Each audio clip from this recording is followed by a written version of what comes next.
কৃষ্ণ কৃষ্ণ জয় গুৰু শংকৰ কৃষ্ণ প্ৰতিভা সন্ধানী মঞ্চৰ সমবেত বাপাই সমস্ত জয় জয়তে আমি আপোনাসক সদৌতিৰে চৰণত সেৱা নিবেদন কৰিছো। তোমাৰ চৰণৰ সেৱাৰ গোবিন্দ নাজানো একো উপায়, যিমতে সেৱাতৰ নদীকো কৰোণা কৰিতে হৰি যোৱাই কৰিতে হৰি যোৱাই। পৰম শ্ৰদ্ধাভাজন বাপাই সমস্ত, আমি আপোনাসকৰ মাজলৈ আজি পঞ্চম দিনা এটা নতুন বিষয় লৈ আহিছো। বিষয়টি আজি আমাৰ হৈছে মাধৱদেৱ মহাপুৰুষজনাৰ ভক্তি ৰত্নাৱলী গ্ৰন্থৰ এটি চমু পৰিচয় দাঙি ধৰা। এই চমু পৰিচয়টি দাঙিবলৈ যোৱাৰ আগতে আমি মহাপুৰুষ মাধৱদেৱৰ জীৱনৰ দুটি দুখজনক ঘটনা আপোনাসকৰ আগত দাঙি ধৰিব খুজিছো। শ্ৰদ্ধাভাজন বাপাই সমস্ত, আমি আমাৰ যিখিনি আলোচ্য কথা সেইখিনি আমি ইতিমধ্যে যুগুতাই লৈছো, সেইকাৰণে আমি পাঠহে কৰি যাম। মহাপুৰুষ শংকৰদেৱ গুৰুজনাৰ দৰেই মহাপুৰুষ মাধৱদেৱো ধৰ্ম প্ৰচাৰৰ ক্ষেত্ৰত পদে পদে নানা বাধা বিঘিনিৰ সন্মুখীন হব লগা হৈছিল। মহাপুৰুষ শংকৰদেৱৰ সময়ত কৰ্মকাণ্ডী ব্ৰাহ্মণ সকলে ধৰ্ম প্ৰচাৰৰ ক্ষেত্ৰত বিৰুদ্ধাচৰণ কৰাৰ দৰেই মাধৱদেৱকো ধৰ্ম প্ৰচাৰৰ ক্ষেত্ৰত এই শ্ৰেণীটোৱে নানাভাৱে বিদ্বেষ আচৰি প্ৰচাৰ প্ৰসাৰৰ পথত হেঙাৰ হৈ থিয় দিছিল। এই শ্ৰেণীটোৰ উপৰিও শংকৰদেৱৰ পতিয়া ভাই বন বেয়াগিৰি, বংশৰ হাতীয়া দলৈ, সতানন্দ দলৈ আদিয়ে গুৰুজনাই ধৰ্মৰ ভাৰ মাধৱদেৱক দি যোৱাৰ কাৰণে ৰুষ্ট হৈ মাধৱদেৱৰ বিৰোধিতা কৰিবলৈ ধৰে। এওঁলোকে যে কেৱল মাধৱদেৱৰে বিৰোধিতা কৰিছিল এনে নহয়, গুৰু পৰিয়ালটিৰ ওপৰতো নানা ধৰণে অত্যাচাৰ কৰিবলৈ ধৰিছিল। উল্লেখযোগ্য যে শংকৰ গুৰুৰ প্ৰয়াণৰ পিছতেই গুৰু পৰিয়ালটিলৈ দুৰ্যোগ নামি আহে। প্ৰয়াণৰ এবছৰৰ পিছতে বসন্ত ৰোগত বৰপুত্ৰৰ ৰামানন্দ পৰলোকগামী হয়। হৰিচৰণো মানসিক ৰোগত আক্ৰান্ত হয়। অৱশ্যে বৈদ্যৰ দ্বাৰা এবছৰ চিকিৎসা কৰাই মাধৱদেৱে এবছৰৰ মূৰত হৰিচৰণক আৰোগ্য কৰে।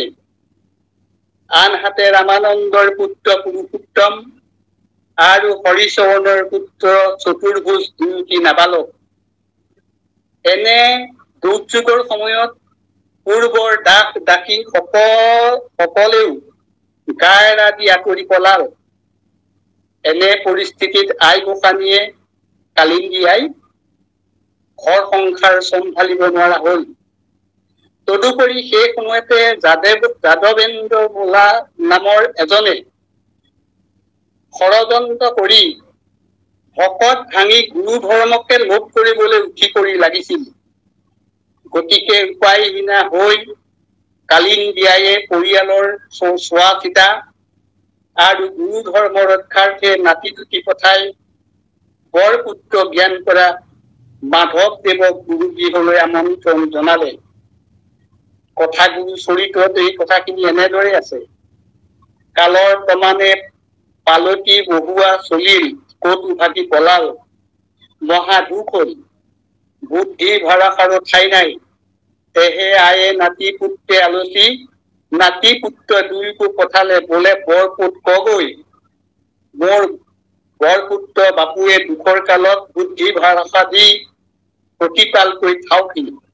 আৰু কবা যাদৱেন্দ্ৰই চৰিত্ৰ তুলি ভকত বলাবলৈ ধৰিলেহি।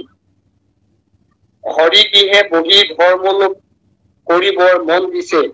পৃষ্ঠা 181। নাতি দুটিৰ মুখে আই গোসাঁনীৰ দুখৰ কথা শুনি পিছদিনাই মাধৱদেৱ পাট গাঁৱলৈ আহিল আৰু গুৰু পৰিয়ালৰ লগত থাকি খেতি পথাৰ বাৰী ঘৰ চম্ভালিবলৈ ধৰিলে। এই কথাত বনবিয়াগী, হাথিয়া দলৈ আৰু সতানন্দ দলৈ আদি অনেক বংশ সম্বন্ধীয় সম্বন্ধীয় মাধৱদেৱৰ লগতে গুৰু পত্নী কালিন্দীয়াই আৰু পৰিয়ালৰ অন্যান্য সকলৰ অনিষ্ট চিন্তিবলৈ ধৰিলে। কথাগুৰু চৰিততে আছে, তেওঁলোকে মাধৱক গুৰু বুলি স্বীকাৰ নকৰি দামোদৰ দেৱৰ ধৰ্ম গ্ৰহণ কৰি দামোদৰ দেৱৰ ঘোৰ সমৰ্থক হৈ পৰিল। প্ৰথমেই তেওঁলোকে গৰু গাই মাটি বাৰী ভাগ লৈ গুৰু পৰিয়ালৰ লগত অসূয়া আৰম্ভ কৰিলে। ইয়াৰ পিছতে গুৰু গৃহৰ পৰা মাধৱদেৱক খেদোৱাৰ উপায় চিন্তা কৰিলে। উপায় হিচাপে এদিন সদানন্দ দলৈয়ে কালিন্দীয়াই ক'লেগৈ, বোলে বৌ, কমল চৰণৰ বহাৰী খানি বীৰাই চৌধুৰীয়ে ধৰে, দিব খোজো, কাল দিনো আছে, কি বোলা? আয়ে ক'লে, বোলে আমাৰ সুধিবৰ ঠাই আছে, সুধি চাওঁ। সতানন্দই মনে মনে ভোৰ ভৰালে, বোলে উদাসীনক অৰ্থাৎ মাধৱদেৱক সুধিহে দিয়ে। আইৰ কথা শুনি সতানন্দৰ মাধৱদেৱৰ প্ৰতি ঈৰ্ষা দুগুণে বাঢ়িল। পিছত আয়ে কথাটো মাধৱদেৱক সোধাত মাধৱদেৱে বোৱাৰীক সুধিবলৈ পৰামৰ্শ দিলে। বোৱাৰীক সোধাত বোৱাৰীয়েকে শংকৰদেৱৰ বোৱাৰী হৈ কুৎসিত বিষয়সুখৰ আশাত সামান্য লোকলৈ নাযায় বুলি প্ৰত্যুত্তৰ দিলে। আন এদিনাৰ কথা, হাথিয়াদলৈ গৈ কি সিদ্ধান্ত হল আইক সুধিলে। আয়ে হাথিয়াক বোৱাৰী অমান্তি হোৱা বুলি কলে। হাথিয়াই ভাবি ললে, উদাসীনেহে বাধা দিলে। এই ভাবি হাথিয়াই বোৱাৰীৰ লগত মাধৱদেৱক সাঙুৰি নানা অপবাদ উলিয়াই সমাজত প্ৰচাৰ কৰিবলৈ ধৰিলে। এই অপবাদৰ কথা মাধৱদেৱৰ কাণত পৰাত সহিব নোৱাৰা অস্ত্ৰে পিন্ধি মজ্জা ভেদি টৰকি গল। সেয়ে মাধৱদেৱে দুষ্ট দুজনৰ দুৰ্ভাগ্যত ৰব নোৱাৰি আই গোসাঁনীৰ আগত গুৰু গৃহ হেৰি গুৱা কাছলৈ গুচি যোৱাৰ কথা ব্যক্ত কৰিলে। গুৱা কছা পাত বা উঠিৰ পৰা বহু দূৰ। সেয়ে আই গোসাঁনীৰ অনুৰোধ মৰ্মে গুৱা কছলৈ নগৈ সুন্দৰী দিয়ালৈ গল। হাথিয়া সদানন্দ বন গয়াৰ উদ্দেশ্য সিদ্ধি হল। গুৰু গৃহৰ পৰা মাধৱদেৱক খেদাৰ পিছতো গুৰু পৰিয়ালৰ প্ৰতি তেওঁলোকৰ ঈৰ্ষা ভাৱ নাটৰিল। এইবাৰ হাথিয়াই ৰঘু ৰজাক জনালেগৈ যে তেওঁৰ ঘৰত ৰজাৰ যোগ্য দুগৰাকী সুন্দৰী স্ত্ৰী আছে, লাগে যদি আনিব পাৰে।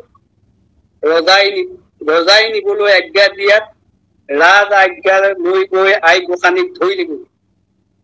কথাটো শুনি মাধু বোৱাৰীয়েকে কটা গুটিৰে খুন্দিয়াই দাঁতবোৰ সৰুৱাই নিজকে কুৎসিত কৰি পেলালে।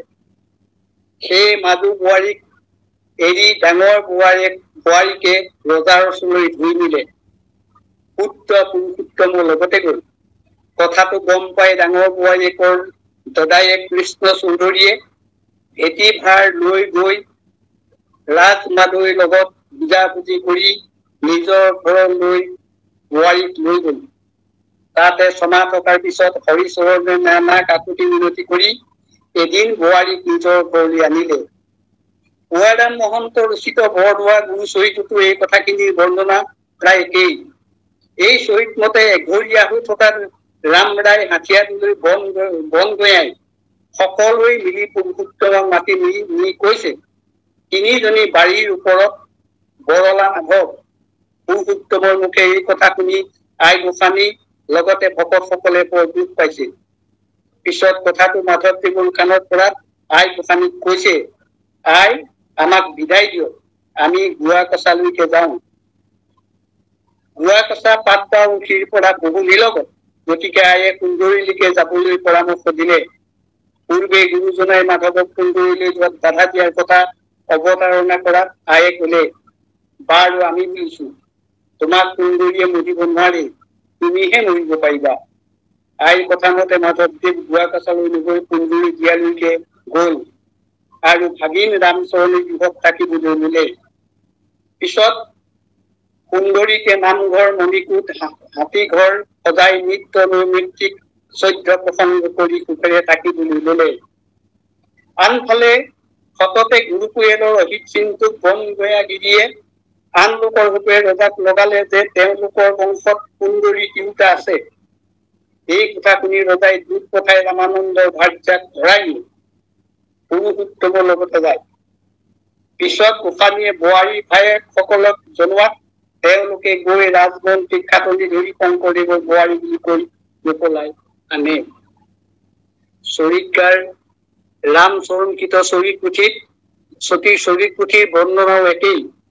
এই চৰিত পুথি মতে শংকৰ গুৰু বৰপুত্ৰ ৰামানন্দৰ মৃত্যুৰ পিছত শংকৰ গুৰু সতীয়া ভাই বনগয়াগিৰিয়ে মাধৱদেৱৰ বিৰুদ্ধাচৰণ কৰিবলৈ ধৰিলে। বনগয়াৰ খং শংকৰদেৱে গুৰু ধৰ্মৰ দায়িত্ব তেওঁলোকক নিদি মাধৱদেৱক দিয়া।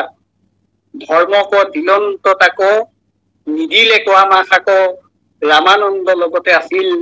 ৰাম ৰায় আছিলন্ত তাকো ধৰ্ম নিদিলন্ত দাদা কিনো অধৰ্ম কৰিল। মাধৱ কিহৰ পাত্ৰ তথাপিতো দিলে তাকো কেৱলীয়া সিটো উদাসীন। পাতিলে তাকো গুৰু আমাকো নিদিলে বাৰু তাতো কৰি আমি ভৰিহীন।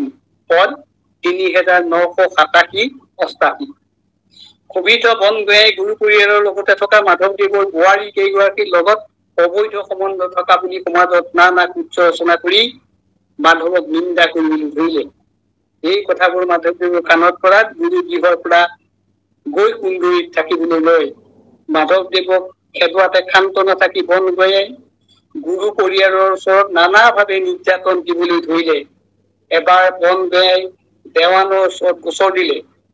বনগয়া ভূঞা লোকক পঠায়া গোচৰ দিয়াই আছে। একো খানি কন্যা ৰূপে গুণে ধন্যা আমাৰো লগতে আছে। আনিও দেৱান দিলো আমি যাম দ্ৰুত পঠাই কিখন। পদ ৩৯৯৯ দেৱানে ৰজাক কোৱাত দেৱানৰ লগত দুজন দূত পঠাই কন্যাগৰাকী ধৰি নিবলৈ নিৰ্দেশ দিলে। দূত সহ দেৱান পাটবাউসী গুৰু গৃহত উপস্থিত হৈ আই গোসাঁনীৰ আগত ৰাজ আজ্ঞা ঘোষণা কৰি কলে, তোমাৰ বোৱাৰী মহা সুকুমাৰী ৰাজাকো দিবাব লাগে। এই বুলি বোৱাৰীক ধৰি লৈ গল।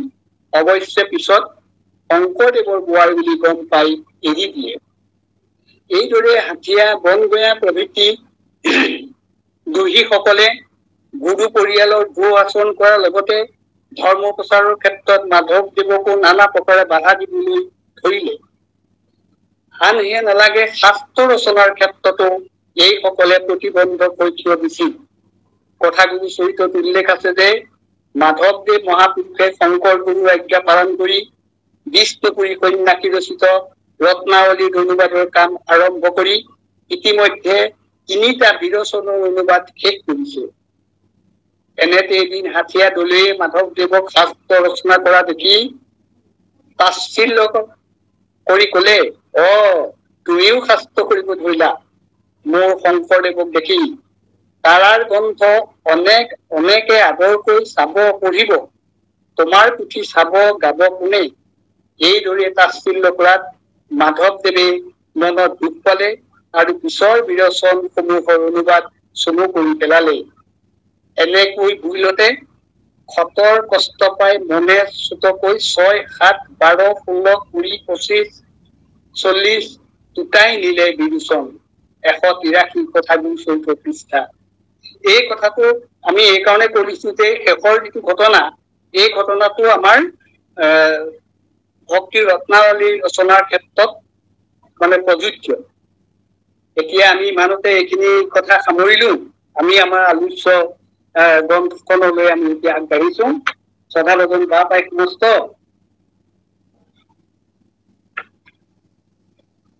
মহাপুৰুষ আমি গ্ৰন্থখনলৈ আহিছো। এতিয়া পৰিচয়মূলক এটা আলোচনা। মহাপুৰুষ শ্ৰীমন্ত শংকৰদেৱৰ দৰেই মহাপুৰুষ মাধৱদেৱো আছিল বহুমুখী প্ৰতিভাৰ আখৰ। গুৰুৰ আদেশ লৈ গুৰু নিৰ্দেশিত পথেৰে বৈষ্ণৱ ধৰ্ম আৰু সাহিত্যলৈ মাধৱদেৱেও অসামান্য অৱদান আগবঢ়াই থৈ গৈছে। অসমীয়া সাহিত্যলৈ তেখেতৰ অৱদানসমূহ হল আখ্যানমূলক ৰচনা, আদিকাণ্ড ৰামায়ণ, ৰাজসুই কাব্য, তত্ত্বমূলক গ্ৰন্থ নামঘোষা, জন্ম ৰহস্য, ভক্তি ৰত্নাৱলী আৰু নাম মালিকা। নাটক অৰ্জুন ভঞ্জন, ঝুমুৰা কুমু, চৌধৰা, পিংপৰা গুচোৱা, ভূমি লুটোৱা আৰু পতৰা খেলা, গীত, বৰগীত আৰু ভুটিমা। তাৰাৰ ৰচিত বৰগীতৰ সংখ্যা সৰ্বমুঠ 157টা। ভটিমা 9টা। ইয়াৰে এটা গুৰু ভটিমা, বাকী 8টা দেৱ ভটিমা। মাধৱদেৱ মহাপুৰুষৰ এই বহুধা বিভক্ত বৰ্ণিল সাহিত্যৰাজিৰ ভিতৰৰে আমাৰ আলোচ্য গ্ৰন্থখনি হল ভক্তি ৰত্নাৱলী। অসমৰ বৈষ্ণৱ ধৰ্মৰ 4 পুথিৰ ভিতৰত শংকৰদেৱৰ কীৰ্তন আৰু দশম, মাধৱদেৱৰ নামঘোষা আৰু ভক্তি ৰত্নাৱলী। আমাৰ অসমীয়াত এষাৰ কথা আছে, ক বুলিব নাজানে ৰত্নাৱলী পঢ়ে। এই প্ৰবচন থাকিয়ে ভক্তি ৰত্নাৱলী গ্ৰন্থৰ তাত্ত্বিক জটিলতাৰ কথাই সোঁৱৰাই দিয়ে। শংকৰদেৱৰ সমসাময়িকভাৱে আমাৰ অসমত কণ্ঠভূষণ নামৰ এজন ব্ৰাহ্মণ পণ্ডিত আছিল। মহাপুৰুষ মাধৱদেৱৰ দৰে তেওঁ এদিন শংকৰদেৱৰ ওচৰলৈ আহি শাস্ত্ৰীয় তৰ্কত লিপ্ত হৈ পৰাজয় হৈছিল। পুনৰ শাস্ত্ৰ অধ্যয়ন কৰি তৰ্কত শংকৰদেৱক হৰুওৱাৰ মানসেৰে বাৰাণসীলৈ শাস্ত্ৰ অধ্যয়ন কৰিবলৈ গৈছিল। সেই সময়তে বাৰাণসীত ব্ৰহ্মানন্দ নামৰ এজন বিখ্যাত পণ্ডিত আছিল। এই ব্ৰহ্মানন্দ পণ্ডিতৰ ওচৰতে কণ্ঠভূষণে শাস্ত্ৰ অধ্যয়ন কৰিছিল। ব্ৰহ্মানন্দ পণ্ডিতে এদিন ভাগৱত শাস্ত্ৰ পঢ়াই থাকোতে ব্ৰহ্মাৰ স্তুতি পাই এই অংশৰ শ্লোকৰ অৰ্থ ভালকৈ বুজাব নোৱাৰি খোকোজা লাগি ৰৈ আছিল।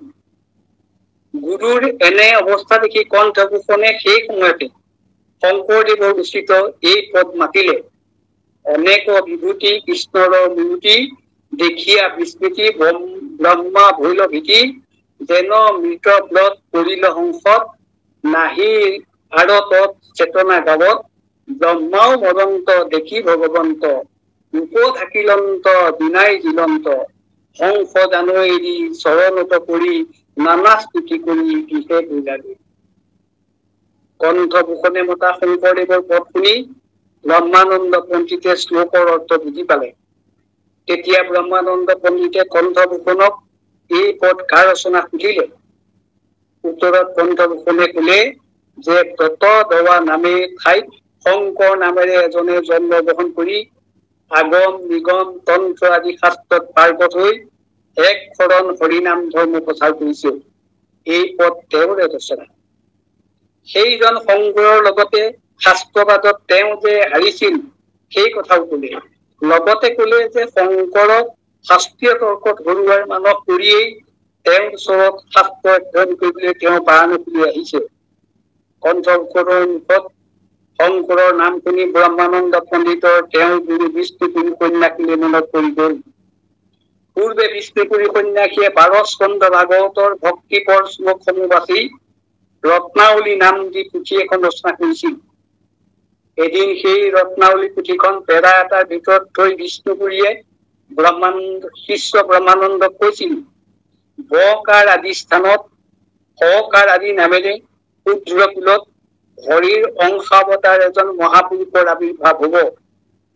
তেতিয়াই 12 স্কন্ধ ভাগৱতৰ তলত থোৱা ৰত্নাৱলী গ্ৰন্থখন 12 স্কন্ধ ভাগৱতৰ ওপৰলৈ আহিব। যথা সময়ত পেৰাটো খুলিলে তুমি এই কথাৰ প্ৰমাণ পাবা। এজন ব্ৰাহ্মণ পণ্ডিত আহি তোমাক সেইজন পণ্ডিতৰ বাৰ্তা দিব। তেতিয়াই তুমি পেৰাটো আনি ৰত্নাৱলী গ্ৰন্থখন সেই ব্ৰাহ্মণৰ হাতত তেওঁলৈ পঠাই দিবা। এই ৰত্নাৱলী গ্ৰন্থৰ লগতে সেইজন ঈশ্বৰৰ অংশাৱতাৰ পুৰুষক নমস্কাৰ জনাই 2টি শ্লোক ৰচনা কৰি থৈছো। সেই শ্লোক 2টি তেওঁলৈ পঠাবা। বিষ্ণুপুৰীয়ে কোৱা কথা মনত পৰিলত ব্ৰহ্মানন্দই পেৰাটো আনিবলৈ এজন ছাত্ৰক নিৰ্দেশ দিলে। পেৰাটো আনিলত চাই দেখিলে যে গুৰুৱে কোৱাৰ দৰেই ৰত্নাৱলী গ্ৰন্থখন 12 স্কন্ধ ভাগৱতৰ ওপৰত আছে। তাকে দেখি ব্ৰহ্মানন্দ পণ্ডিতে বিষ্ণুপুৰীক প্ৰশংসা কৰিলে আৰু কণ্ঠভূষণক শংকৰদেৱৰ লগত বাদ কৰাৰ মানসিকতা পৰিহাৰ কৰি বিষ্ণুপুৰী ৰচিত শ্লোক 2টি লগতে তেওঁ ৰচিত 4টি শ্লোকেৰে সৈতে ৰত্নাৱলী গ্ৰন্থখন শংকৰদেৱৰ ওচৰলৈ লৈ গৈ শংকৰদেৱৰ ওচৰত ক্ষমা ভিক্ষা মাগিবৰ বাবে কণ্ঠভূষণক আজ্ঞা দিলে। লগতে এইটোও কলে যে শংকৰে ক্ষমা কৰিছো বুলি নোকোৱালৈকে তুমি নুঠিবা। গুৰু ব্ৰহ্মানন্দৰ আজ্ঞা অনুসৰি কণ্ঠভূষণে ৰত্নাৱলী গ্ৰন্থখন লৈ কিছুদিনৰ মূৰত পাতবা উঠি পালেহি। শংকৰদেৱৰ কাষলৈ গৈ ঠগীত ৰত্নাৱলী গ্ৰন্থখন আগবঢ়াই শংকৰৰ চৰণত পৰি ক্ষমা কৰিছো বুলি নোকোৱালৈকে সেৱা কৰি ৰল।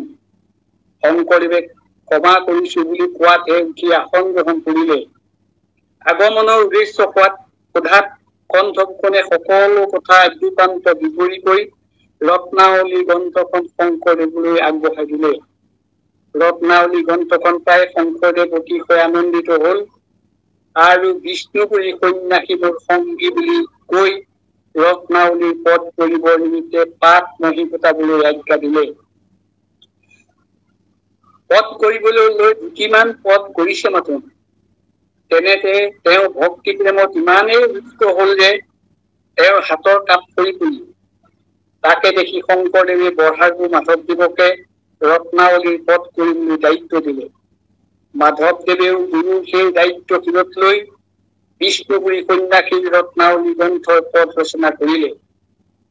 ভক্তি ৰত্নাৱলী ৰচক বিষ্ণুপুৰী সন্যাসীৰ বিষয়ে সবিশেষ জনা নাযায়।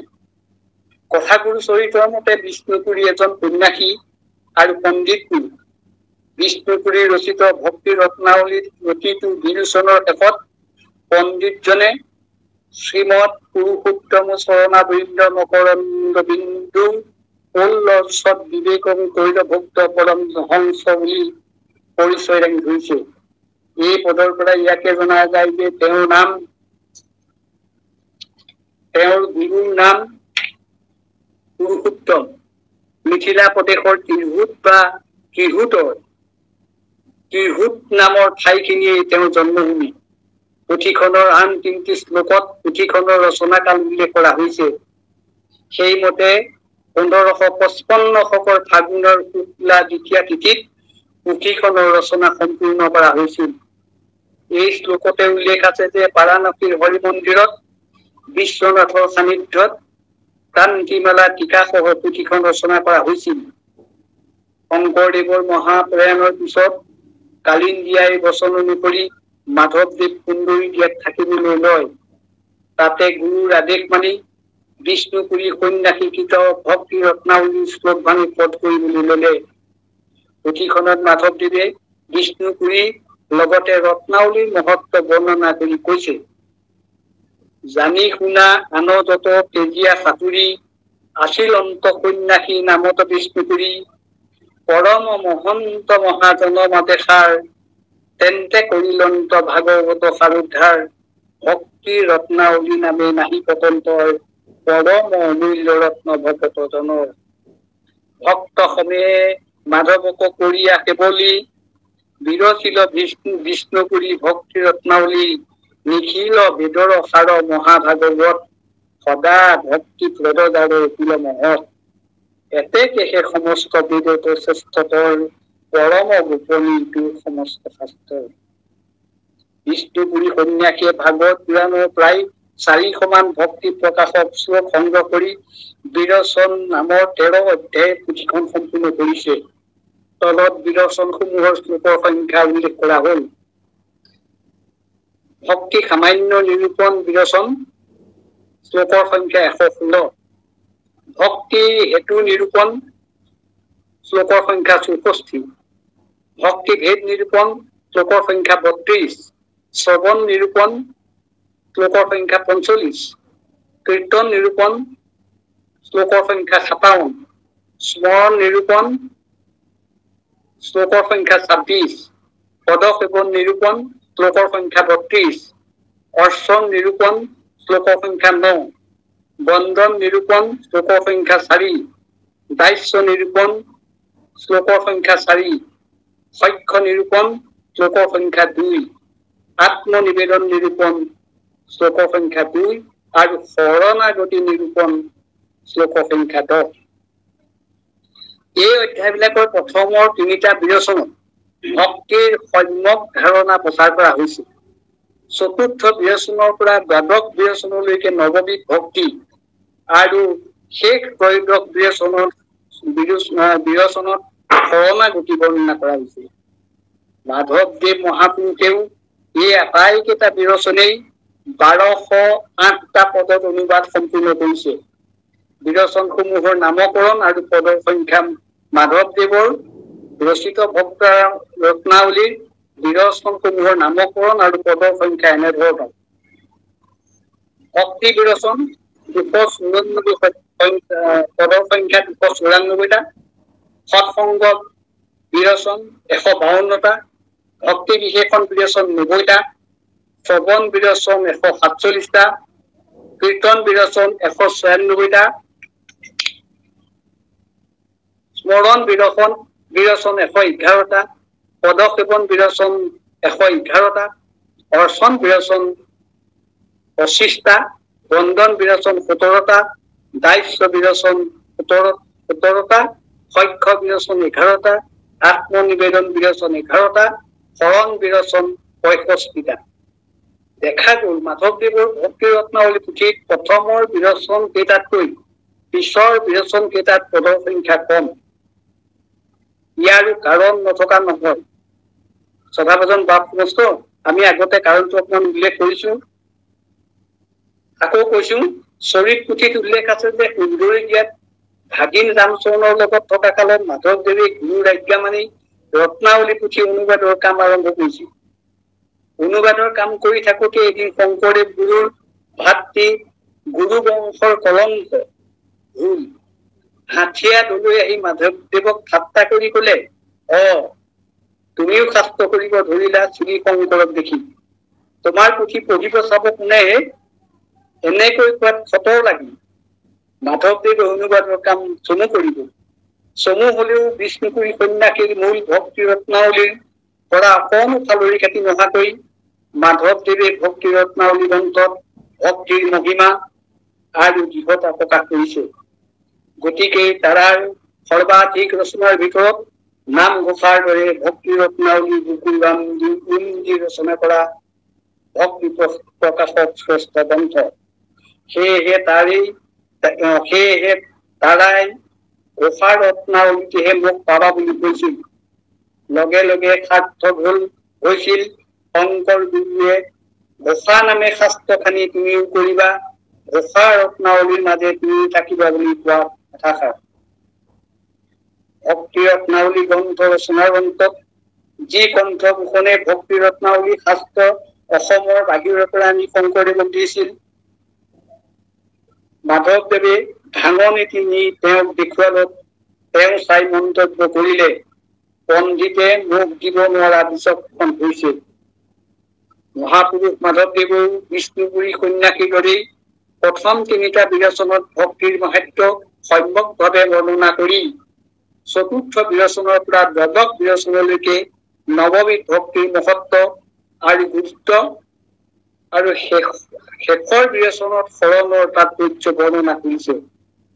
পুথিখনৰ বিষয়বস্তু কপিল, সুনীতি, পৃথু, প্ৰহ্লাদ, হনুমান, গজেন্দ্ৰ, গোপীসকল, নাৰদ, ভগৱন্ত কৃষ্ণ, কামদেৱ, মাৰ্কণ্ডেয়, ব্ৰহ্মা, পৌনক, কুট, ঋষভ, মুচুকুন্দ, ভগীৰথ, বসুদেৱ, পৰীক্ষিত, অম্বৰীশ, কুন্তী, যম, সনত কুমাৰ, নিমি, যুধিষ্ঠিৰ, মৈত্ৰেয়, বিষ্ণুৰূপ, দেৱহূতি, অক্ৰু, উদ্ধৱ, জয় বিজয়, নাগপত্নী, ৰুক্মিণী, জনক, ঋষভ আদিৰ বচন উদ্ধৃত কৰি আগবঢ়াই দিয়া হৈছে।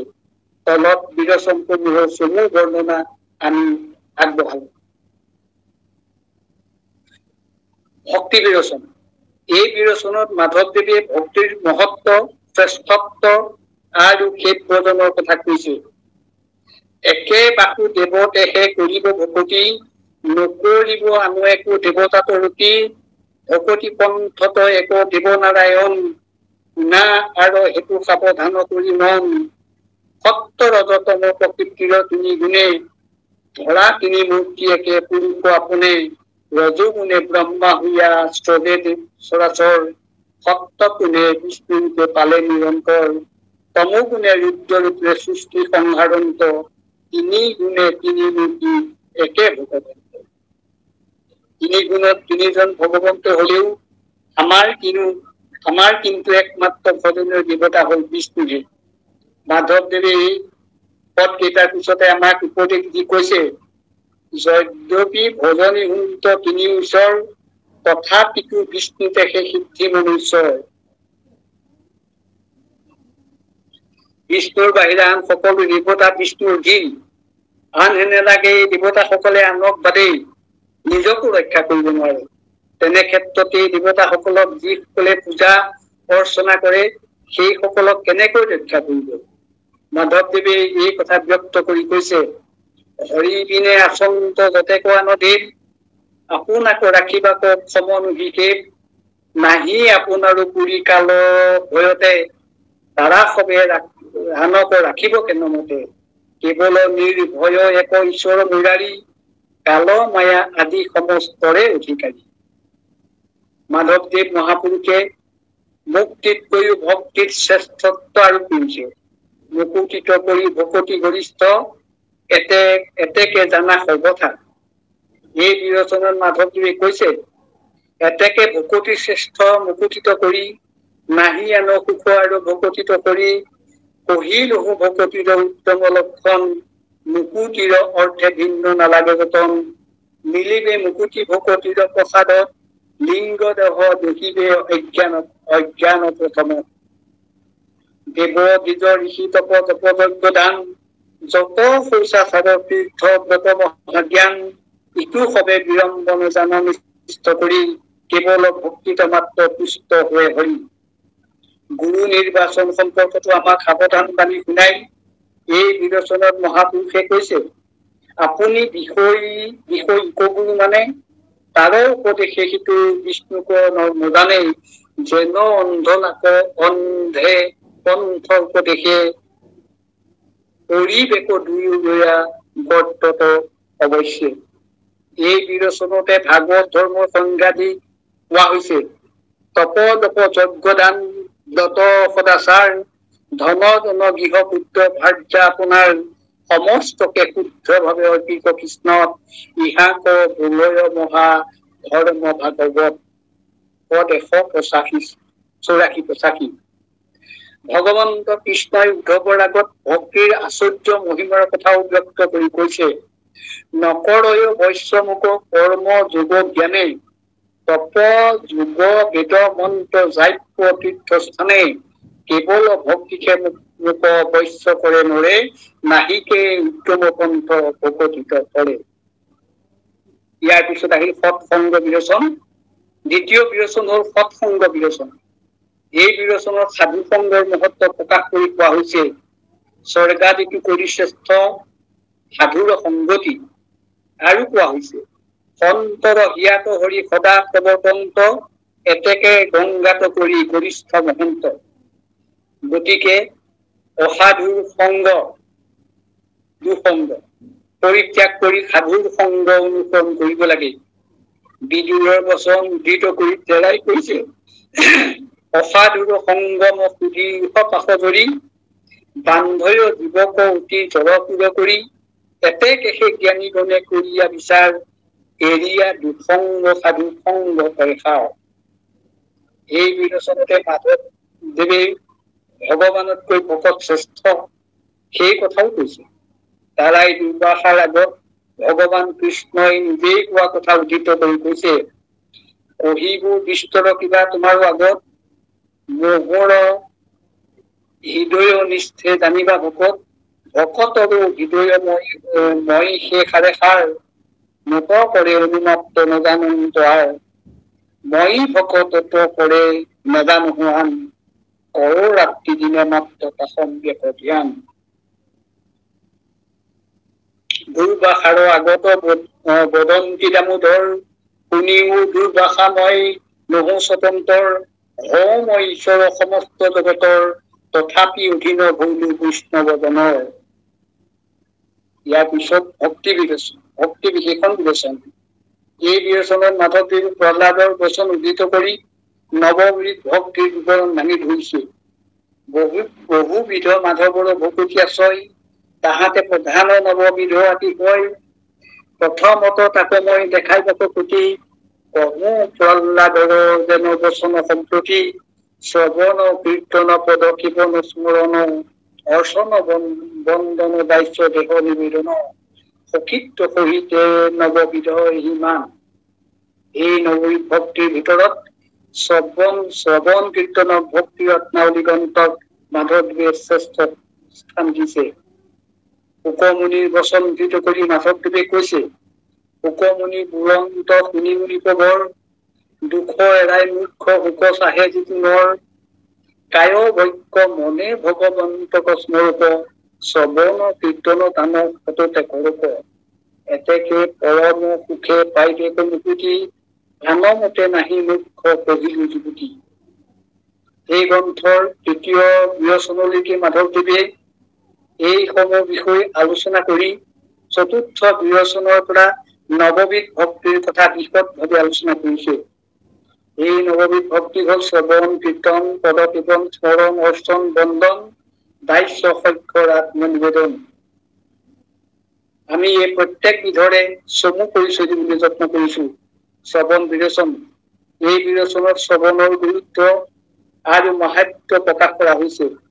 মহাপুৰুষ মাধৱদেৱে তিথিৰ বচন দাঙি ধৰি শ্ৰৱণৰ মাহাত্ম্য প্ৰকাশ কৰি কৈছে, মুখ্য আদি কৰি সুখ আছে যত যত, শ্ৰৱণ সুখতে আছে হিয়া অন্তৰ্গত, কথা শুনন্তে সবে সুখে লাগে পাৰে, দাসন বালৰ ৰাগ দেশ নাহিকে স্বভাৱে, বুলিবা মুকুতি ফল যেদেশে শ্ৰৱণ, ফল এৰি কৰা কেন সাধনে যতন। সেয়েহে মাধৱদেৱ মুকুতিত কৰি শ্ৰৱণ ভক্তিত শ্ৰেষ্ঠ আসন দি কৈছে, দেখাইলো শ্ৰৱণ সুখ মুখ্যটো অধিক, নখতে মুকুতি যিটো শ্ৰৱণৰ অধিক, শ্ৰৱণৰ সম মহাসুখ মুকুতিটো নাই, মুখ্য আদি কৰি সুখ শ্ৰৱণত পায়। কীৰ্তন বিৰচন, এই বিৰচনত মাধৱদেৱে কীৰ্তন ভক্তিৰ ওপৰত গুৰুত্ব দিছে। কীৰ্তন ভক্তিৰ মহত্ব বৰ্ণনা কৰি তাৰাই কৈছে, শুনিওক আৰু আৰম্ভিৰ বিৰচন, কৃষ্ণৰ কীৰ্তন এবে কৰো নিৰূপণ, সংসাৰত যত ধৰ্ম আছে শ্ৰেষ্ঠতৰ, সমস্ততে কৰি শ্ৰেষ্ঠ কীৰ্তন কৃষ্ণৰ, এই মান অভিপ্ৰায় সকলো শাস্ত্ৰৰ, তপ জপ আদি যত ধৰ্ম নিৰন্তৰ, কৰে বিদ পাঠ যজ্ঞ যোগ যাগ যোগদান, সমস্তৰে অভিলাষী ফল হিমান, উত্তম শ্লোকৰ গুণ নামৰ কীৰ্তন, ইহা তেখেত পঢ়ি আছে মহাজ্ঞানীগণ। এই বিৰচনৰে আন ঠাইত পোৱা হৈছে, যদি কলি যুগ মহাপাপৰ সাগৰ, আছে তথাপিতো একগুণ শ্ৰেষ্ঠতৰ, পৰম আনন্দে কৰি কেৱল কীৰ্তন, কৃষ্ণক প্ৰৱেশে চিন্দি কৰ্মৰ বন্ধন, পাৱে জন সিদ্ধি সত্য যুগে ধ্যান কৰি, তথা যুগে নানাবিধ যজ্ঞ যোগী হৰি, লভে জন ফল পূজা কৰি পৰত, কলিত কীৰ্তন তাপ পাৱ সমস্ত। কীৰ্তনৰ ফল আৰু অধিক পাৱই, এতেকে সে কলি যুগৰ শ্ৰেষ্ঠ আতিশয়। স্মৰণ বিৰচন, মহাপুৰুষ মাধৱদেৱে ভক্তি ৰত্নাৱলী গ্ৰন্থত প্ৰকাশ কৰা নৱবিধ ভক্তিৰ ষষ্ঠ প্ৰকাৰ ভক্তি হল স্মৰণ ভক্তি। স্মৰণ বিৰচনত মাধৱদেৱে স্মৰণৰ মহত্ব প্ৰকাশ কৰি কৈছে, শুনিলাহে সাধু সভা সদ নিৰন্তৰ, অতৰ্ক মহিমা অতি হৰিস্মৰণৰ, জ্ঞানাদিৰ পথে কুশল নলাগৈ, হৰিস্মৰণত সুখে সমস্ত নিলয়। হৰিস্মৰি তৰে নৰ মৃত্যুৰ সংকট, দৃষ্টান্ত সহিতে সি অৰ্থ কৰো স্পষ্ট, যেন সুবৰ্ণৰ ধাতু মিশ্ৰ ফল যত, কেৱল বন নিশে তাক হৰয় সমস্ত, খাৰ পানী টেঙা লুয়া যদ্যপি পক্ষালে, তথাপি সুবৰ্ণ নগুচৰে একোকালে, সেহি মতে জুগুৰি চিত্তৰামল যত, বিষ্ণুহে হৰন্ত তাকে জানিবা সমস্ত।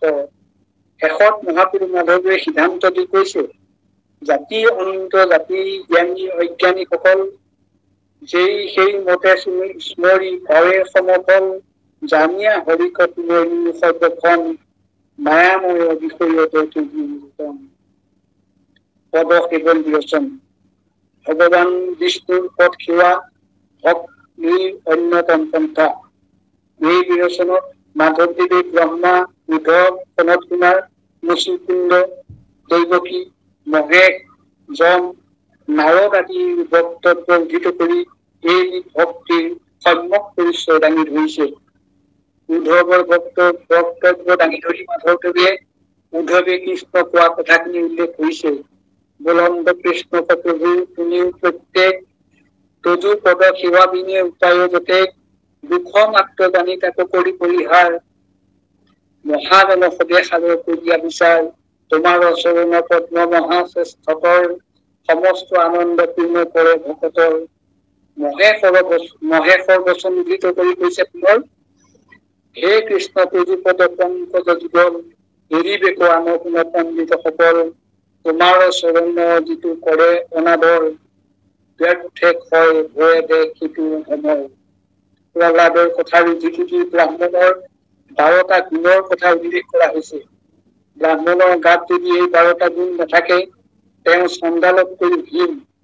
মাধৱদেৱে পুথিখনত কৈছে ধৰ্ম সত্য দম তপ জপ যজ্ঞ বৰ অনসূয়া গীতি ক্ষমা লজ্জা অমৎসৰ দানে সমে সি পাৰ গুণ ব্ৰাহ্মণৰ সদায় ঈশৱ গুণে যুক্ত দিব বৰ। কিন্তু যেবে ধৰিল প্ৰভু তোমাত বিমুখ সাধে মাত্ৰ ৰাতি দিনে ইন্দ্ৰিয়ৰ সুখ তাকো কৰি শ্ৰেষ্ঠ মানুহ সিটো চাণ্ডালক পাৰ বাক্য মনে যিটো তোমাৰ ৰাখিব। অৰ্চন বিৰোচন আৰম্ভ কৰি মহাপুৰুষ মাধৱদেৱে নিজেই কৈছে পুনৰূপীয়া আৰম্ভ কৰিলো বিৰোচন কৃষ্ণত অৰ্চনত কৰো নিৰূপণ। কৃষ্ণৰ পূজাই সমস্তৰে পূজা হয় পৃথকে পুজিলে পূজা কেহো নাপায়। দৃষ্টান্ত দ্বিতীয় একপৰ সুবেশত যেন জল দান দিলে বৃক্ষৰ মূলত ভয় তিপিদালকত পুষ্পজত অন্যথা নিদিকে যদি হিংসে প্ৰত্যেকত। গতিকে কৃষ্ণক পুজিলেই সমস্তৰে পূজা হয়। যেনেকৈ বৃক্ষৰ মূলত পানী দিলে ডাল পাত সকলোৱে পুষ্টি লাভ হয়। মহাপুৰুষজনাই আৰু এটি উদাহৰণ স্মৰণ কৰি কৈছে নকৰে ভোজন সুধা নৰে গৰে যাৱে বস্ত্ৰ অলংকাৰ ফুল চন্দনা পিন্ধাৱে তথাপি টিপিতি নাহি একো ইন্দ্ৰিয়ৰ প্ৰাণ পুষ্ট ভৈলে পুষ্ট ভয় নিৰন্তৰ। সেই মতে কৃষ্ণক আৰাধে দুজন হইল তাৰ সমস্ত দেৱকো আৰাধন। কৃষ্ণক নুপুজি যদি পৃথকে পূজয় নিবিকে বন্ধন বিৰোচন আৰম্ভ কৰি মাধৱদেৱ প্ৰথমে উল্লেখ কৰিছে পুনৰতি আৰু আৰম্ভিলো বিৰোচন কৰো নিৰূপণৰ বাবে কৃষ্ণৰ বন্ধন ভগৱন্ত বন্ধনত যিটো প্ৰৱৰ্তিল পৰম মংগলত আৰু এতেকে মিলিল। গতিকে কায় বাক্য মনে যিজনে ভগৱন্তক বন্দনা কৰে তেওঁ পৰম মংগল লাভ কৰে।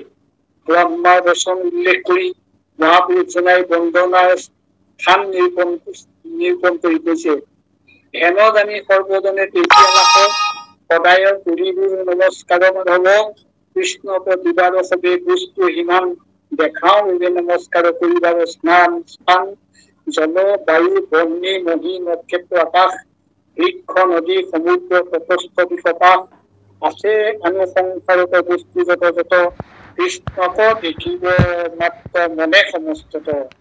শৰীৰ ইটো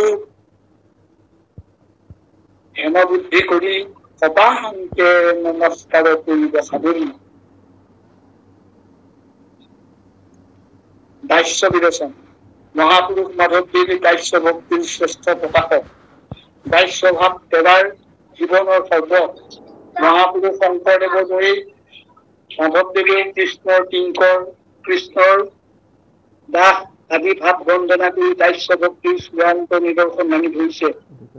নামঘোষাত মাধৱদেৱে কৃষ্ণৰ পদকমলৰ দাস বুলি বন্দনা কৰি কৈছে নহ জানা আমি চাৰি জাতি চাৰিও আশ্ৰমী নোহোৱাতি নহ ধৰ্মশীল দানৱ ব্ৰত তীৰ্থক আমি কিন্তু পূৰ্ণানন্দ সমুদ্ৰ দুটি ঘটা পদকমলৰে দাসৰো টান দাস ভোগগামী নাম গোসা 670।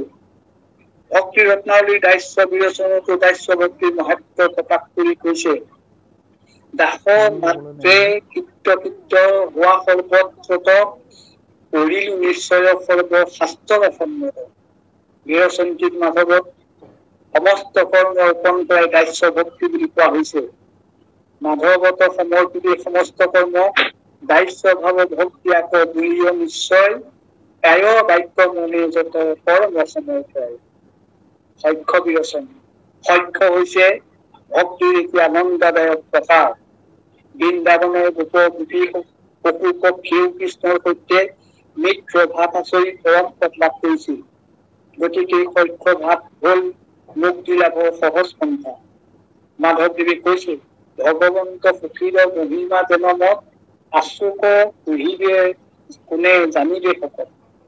এই হেতু তুমি কৃষ্ণ মিত্ৰ ভুলা যাৰ কোনে কহিবা পাৰে ভাগ্য কথা। আত্মনিবেদন বিৰচন। আত্মনিবেদন ভক্তিৰ দ্বাৰা ভগৱানৰ কাষ চাপিলে ভক্তৰ মনোবল চাপি নহয়। সাংসাৰিক দুখ কষ্ট মানসিক চিন্তা দূৰ হয় আৰু ভগৱান তুষ্ট হৈ ভক্তক ঐশ্বৰ্যযুক্ত মুক্তি দান কৰে। সেয়ে এই বিৰচনতে মাধৱদেৱে কৈছে, অৰ্পিলেক দেহ যিটো কৃষ্ণক সাক্ষাৎ সৰ্বপুৰুষাৰ্থ সিদ্ধি হয় সিজনৰ। ভগৱান কৃষ্ণৰ মুখৰ বচন উদ্ধৃত কৰি মাধৱদেৱে এই বিৰচনত আত্মনিবেদন ভক্তিৰ মহত্ব প্ৰকাশ কৰি কৈছে, মত দেহ অৰ্পি ভৈল কৃতাৰ্থ পৰম নাৰী আন মোৰ প্ৰিয় তমতাকসম। যেন গুৰু পৰত বিকিলে যিটো জনে পোষণ পালন চিন্তা নকৰে সিজনে। সেই মতে মত অৰ্পি দেহাদি সমস্ত ৰৈল যিটো জন বিয়া নিশ্চিন্ত মনত। শৰণ বিৰচন। শৰণৰ তাৎপৰ্য হল কায় বাক্য মনে কৃষ্ণৰ চৰণত শৰণ লোৱা। ভক্তি ৰত্নাৱলী গ্ৰন্থৰ শ্ৰৱণ বিৰচনত মহাপুৰুষ মাধৱদেৱে শৰণৰ তাৎপৰ্য প্ৰকাশ কৰি কৈছে, ভগৱন্ত চৰণৰ অভয় চৰণে আশ্ৰয় শৰণ লৈয়া কায় বাক্য মনে আন দেৱা দিব সেৱা যদ্যপি নকৰে তথাপি সবাৰে সেৱা সিজে নিৰন্তৰে। দেৱতাসকলৰ বক্তব্য দাঙি ধৰি মহাপুৰুষ মাধৱদেৱে কৈছে, কীৰ্তত হাৰিয়া ৰণ যত দেৱগণ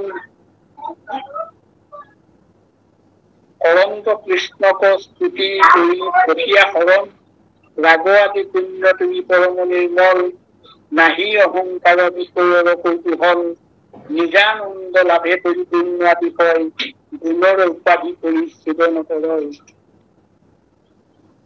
হেনয় নিৰ্গুণ তুমি পৰম ঈশ্বৰ মায়াৰ অধীন আমি দেৱতা অপৰ তোমাক এৰিয়া লগে আমাক শৰণ আত কৰে নাহিকে পৰম অজ্ঞধন। যেনে জন কোনো জনে কুকুৰৰ লংজে ধৰি যাইবা পৰিচয় আতি সমুদ্ৰক কৰি তাৰ কদাচিত নোহে সমুদ্ৰ তৰণ সেই মতে লৈয়া ঈশ্বৰত শৰণ। সেয়েহে মাধৱদেৱে এই গ্ৰন্থৰ শৰণ বিৰচনৰ শেষত আমাক সকলোকে আহ্বান জনাই কৈছে, জয়ুক শৰণে চৰণে কৃষ্ণ এই মানে তাৎপৰ্য সকলো শাস্ত্ৰ। কৃষ্ণ সভাগন ভাৱমস্ত। আমাৰ ভক্তি ৰত্নাৱলী গ্ৰন্থৰ চমু পৰিচয় ইমানতে শেষ হৈছে। সভাগন ভাৱ একমস্ত। আমি মাত্ৰ এটা পৰিচয়মূলক ছবি আপোনালোকৰ আগত দাঙি ধৰিছো। আপোনাৰ সব দিগ্গজন আছে। এইখিনি কৰিবলৈ যাওঁতে আমাৰ অনেকখিনি ত্ৰুটি ৰৈ গৈছে, ভুল ভ্ৰান্তি হৈছে। আমি সদৌ শেষত আপোনাৰ খবৰ শ্ৰীচৰণত এই আমাৰ অজ্ঞাতে বা জ্ঞাতে হোৱা সৰ্ব অপৰাধ নিৰূপণ কৰিব সেৱা নিবেদন কৰিছো। আমি ৰত্নাৱলী এফাকি পদেৰে কৰিছো, যিহেতু ৰত্নাৱলী গ্ৰন্থখনে এই গ্ৰন্থৰ ওপৰতে আমি আলোচনাত দাঙি ধৰিছিলো। কৃষ্ণ পৰমৰ বঢ়াতো দয়াদি আছে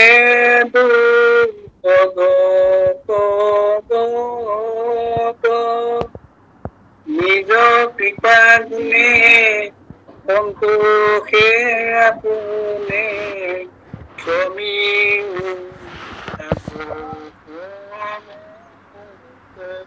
নাম ক্ষমি